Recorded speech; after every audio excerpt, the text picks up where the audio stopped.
चलिए first question आप सभी के स्क्रीन पर ये रहा। एथेन का आणविक सूत्र C2H6 है। इसमें ऑप्शन ए में दिया गया 6 सहसंयोजक का बंध, 7 सहसंयोजक का बंध, ऑप्शन सी में दिया गया है 8 सहसंयोजक का बंध और ऑप्शन डी में दिया गया है 9 सहसंयोजक का बंध। मतलब हमें कि बताना है कि जो एथेन का आणविक सूत्र C2H6 होता है उसमें कितने सहसंयोजक आबंध है। तो प्यारे बच्चों इसके लिए जो करेक्ट आंसर हो जाएगा वो ऑप्शन नंबर बी हो जाएगा, यानी कि एथेन में 7 सहसंयोजक आबंध होते हैं।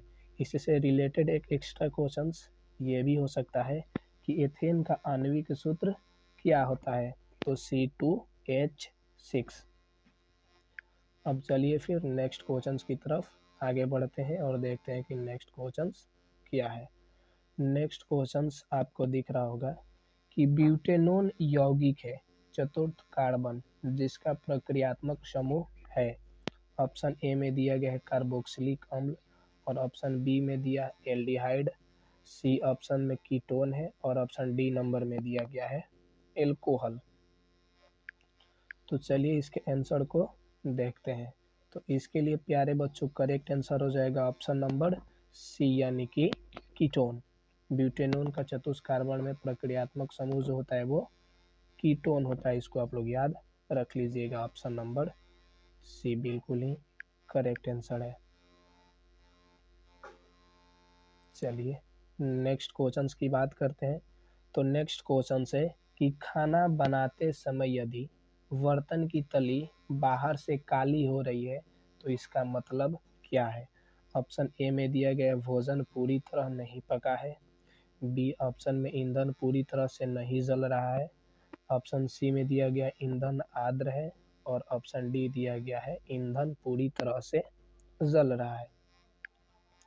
तो प्यारे बच्चों इसके लिए जो करेक्ट आंसर हो जाएगा वो हो जाएगा ऑप्शन नंबर बी, यानी कि ईंधन पूरी तरह से नहीं जलने पर खाना बनाते समय जो बर्तन की तली होती है वो बाहर से कैसी हो जाती है, काली हो जाती है। ठीक, अब चलिए फिर चलते हैं नेक्स्ट क्वेश्चन की तरफ। तो नेक्स्ट क्वेश्चन आप सभी के लिए बिहार बोर्ड एग्जाम 2025 की दृष्टि से काफ़ी ही वीवीआई क्वेश्चन है। ठीक, इसको आप लोग याद जरूर रखिएगा कि सरलतम हाइड्रोकार्बन है। ऑप्शन ए में दिया गया है मीथेन, ऑप्शन बी में दिया गया है इथेन, ऑप्शन सी में दिया गया है प्रोपेन और ऑप्शन डी में दिया गया है ब्यूटेन।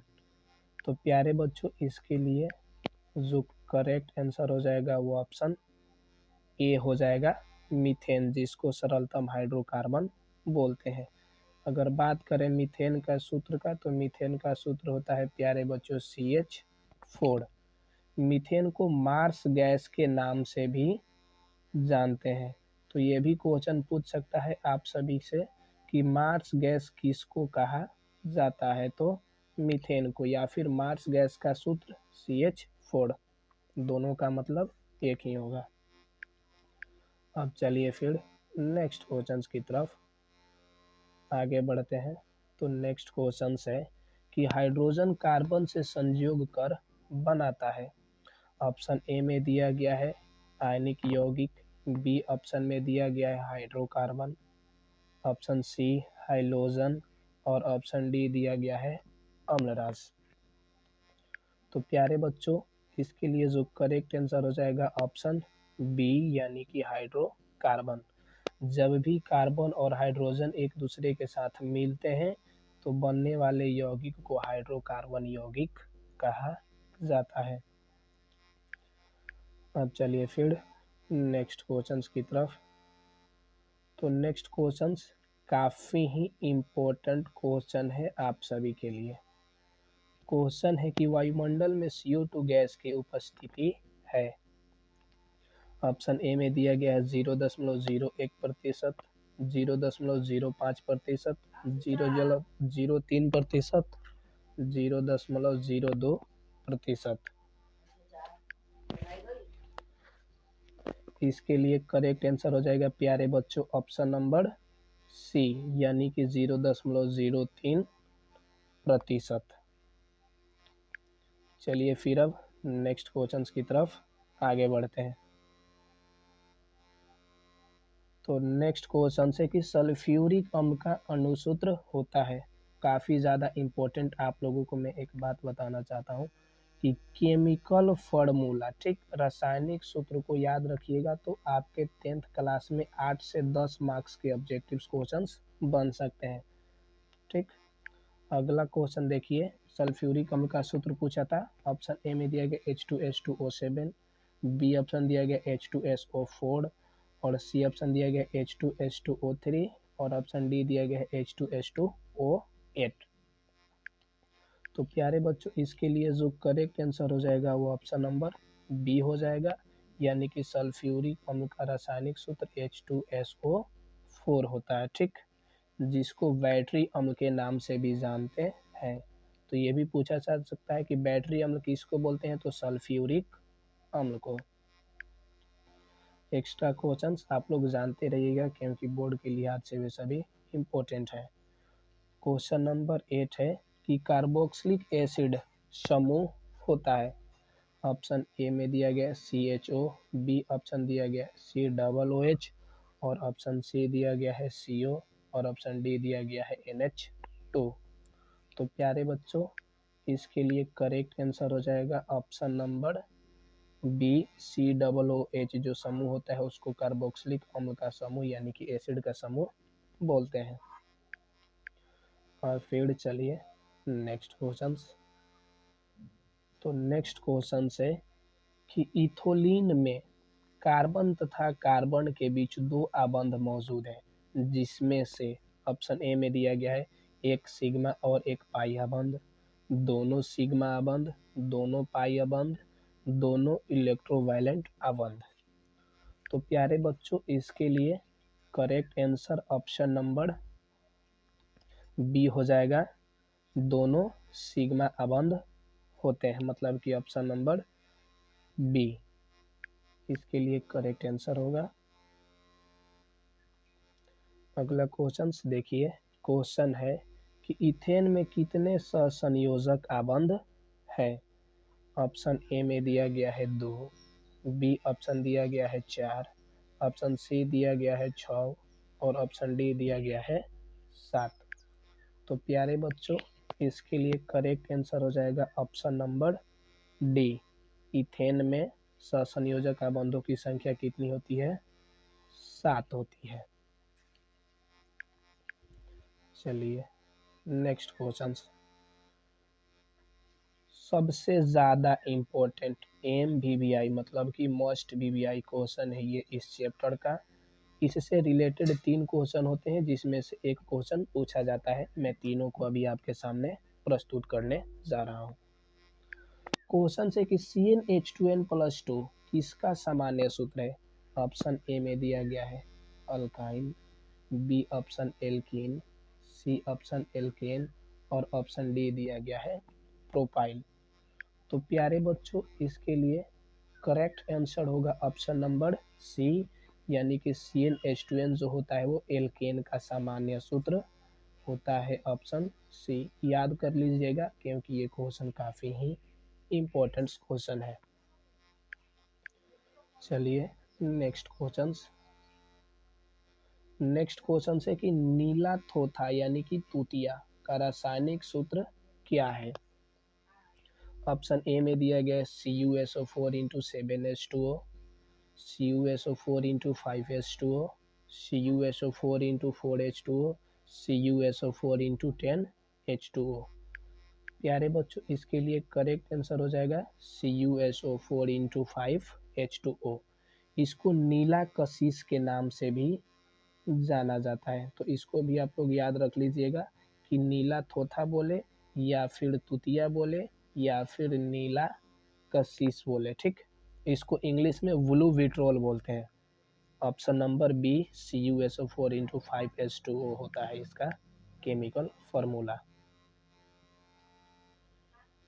अगला क्वेश्चन से कि नाइट्रोजन अणु में कितने सहसंयोजक बंधन होते हैं। ऑप्शन ए में दिया गया है 1, बी ऑप्शन में दिया गया है 2, सी ऑप्शन में दिया गया है 3 और ऑप्शन डी में दिया गया है 4, यानी कि नाइट्रोजन में सहसंयोजक आबंधों की संख्या हमें बतानी है। तो इसके लिए जो करेक्ट आंसर हो जाएगा वो ऑप्शन नंबर सी हो जाएगा। 3 सहसंयोजक आबंध होते हैं। प्यारे बच्चों, अगर आप सभी को वीडियो अच्छा लग रहा होगा तो वीडियो को लाइक कीजिए, वीडियो को शेयर कीजिए, ताकि आपके साथ साथ आपके दोस्त साथी मित्र भी बोर्ड एग्जाम में अच्छा मार्क्स ला सकें। तो चलिए अब नेक्स्ट क्वेश्चन, काफ़ी इम्पोर्टेंट क्वेश्चन है कि संगमरमर का रासायनिक सूत्र क्या होता है। ऑप्शन ए में दिया गया है CaCO3, ऑप्शन बी में दिया गया है MgHCO3 का होल ट्वाइस, CaHCO3 का होल ट्वाइस, ऑप्शन डी में दिया गया है MgCO3 का होल ट्वाइस। तो इसके लिए जो करेक्ट आंसर हो जाएगा प्यारे बच्चों, ऑप्शन नंबर ए हो जाएगा, यानी कि CaCO3। संगमरमर को प्यारे बच्चों खड़िया भी बोला जाता है, ठीक। तो याद रखिएगा कि कोई खड़िया पूछे या फिर संगमरमर पूछे या फिर इसी का एक नाम चौक भी होता है या फिर इसी का एक और नाम होता है जिसको चूना पत्थर बोला जाता है, ठीक। तो इससे रिलेटेड कितना क्वेश्चन हो गया, 4 क्वेश्चन, चारों को एक ही नाम से जानते हैं। खड़िया पूछे, चाहे चौक पूछे, चाहे चूना पत्थर पूछे या फिर संगमरमर पूछे, इसका केमिकल फार्मूला CaCO3 होता है।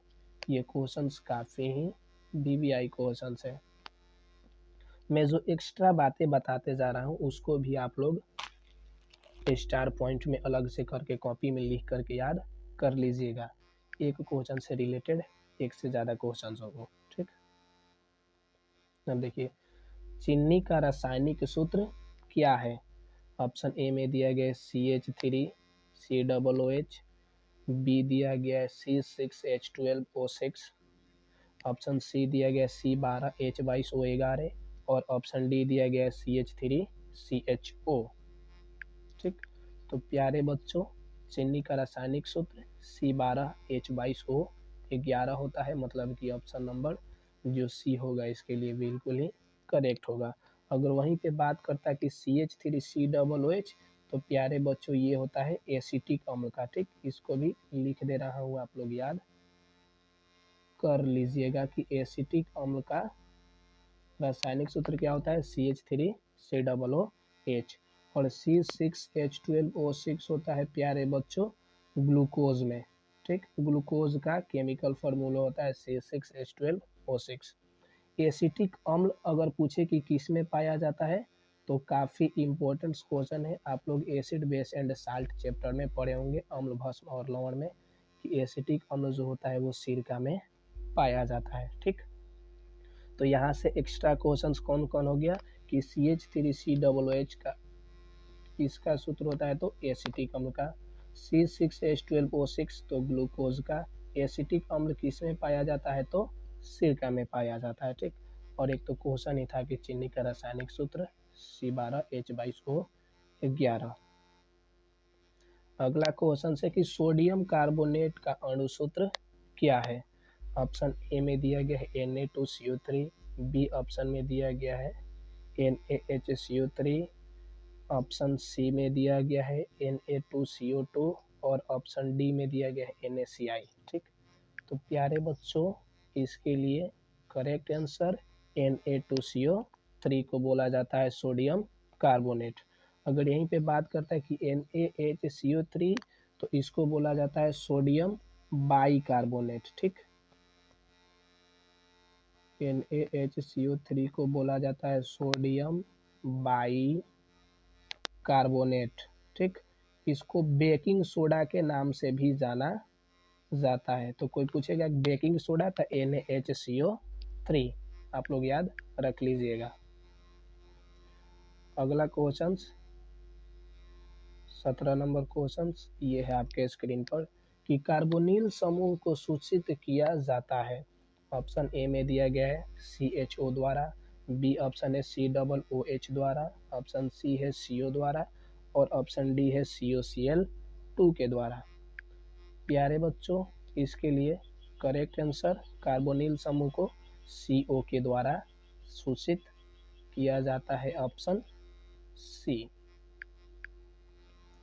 अब चलिए नेक्स्ट क्वेश्चंस काफ़ी ही इम्पोर्टेंट क्वेश्चन है आप सभी के लिए कि इथाइल एल्कोहल का अणुसूत्र होता है।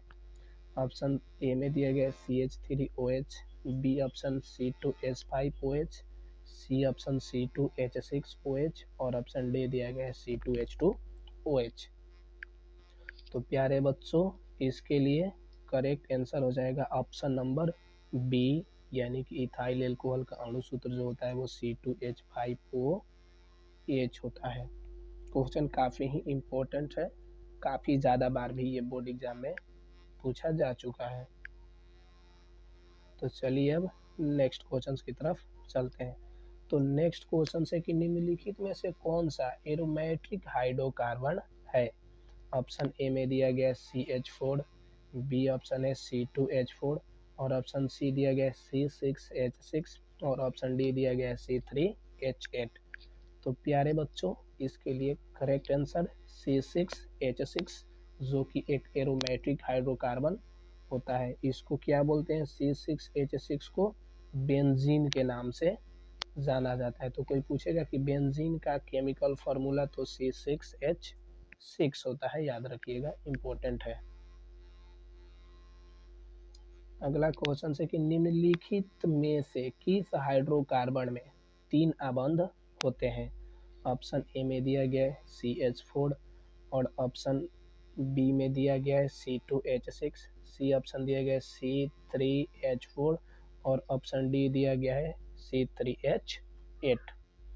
तो प्यारे बच्चों, इसके लिए जो करेक्ट आंसर हो जाएगा वो ऑप्शन नंबर सी हो जाएगा। C3H4 में ट्रिपल आबंध यानी कि त्रिआबंध होते हैं, ऑप्शन नंबर सी। फिर चलिए नेक्स्ट क्वेश्चंस।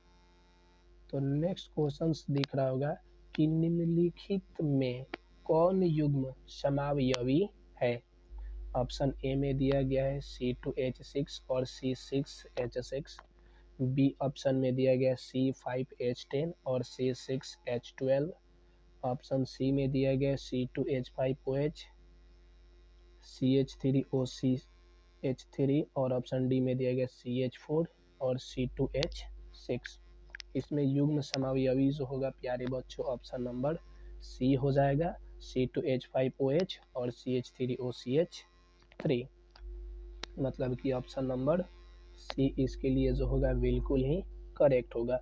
युग्म समावयवी मतलब का सभी तत्व समान संख्या में, जैसे देखिए C 2 गो यहाँ पर है तो इसमें एगो यहाँ पर और एगो यहाँ पर, 2 गो हो गया। H देखिए 5 गो और एगो 6 गो है तो H 3 गो 3 गो 6 गो। वो यहाँ पर एगो है तो यहाँ पर भी वो एगो है, तो ये हो गया युग्म समावयवी। ठीक, अब चलिए नेक्स्ट क्वेश्चन की तरफ आगे बढ़ते हैं। तो नेक्स्ट क्वेश्चन है कि एथेनॉल का क्रियाशील समूह है।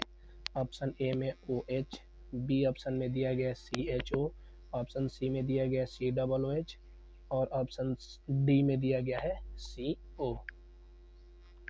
तो प्यारे बच्चों, इसके लिए करेक्ट आंसर होगा OH। याद रखिएगा कि कभी नॉल लगता है तो OH समूह यानी कि अल्कोहल समूह जुड़ता है, मतलब कि ऑप्शन नंबर ए।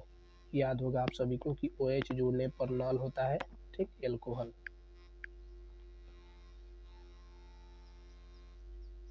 अब चलिए नेक्स्ट क्वेश्चंस की बात करते हैं। तो नेक्स्ट क्वेश्चन है कि निम्नलिखित में से कौन सहसंयोजी यौगिक है। ऑप्शन ए में दिया गया है CH4, B option NaCl, option C CaCl2 और ऑप्शन डी दिया गया है Na2O।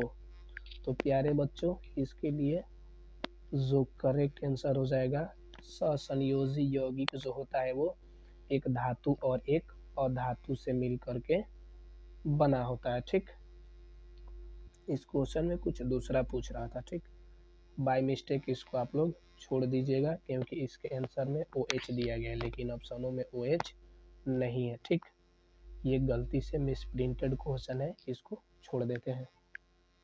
चलिए नेक्स्ट क्वेश्चन की तरफ आगे बढ़ते हैं।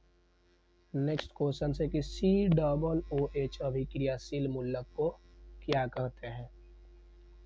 ऑप्शन ए में दिया गया है कीटोन, बी ऑप्शन में दिया गया है एल्डिहाइड, ऑप्शन सी में दिया गया है अम्ल और ऑप्शन डी में दिया गया है ईथर।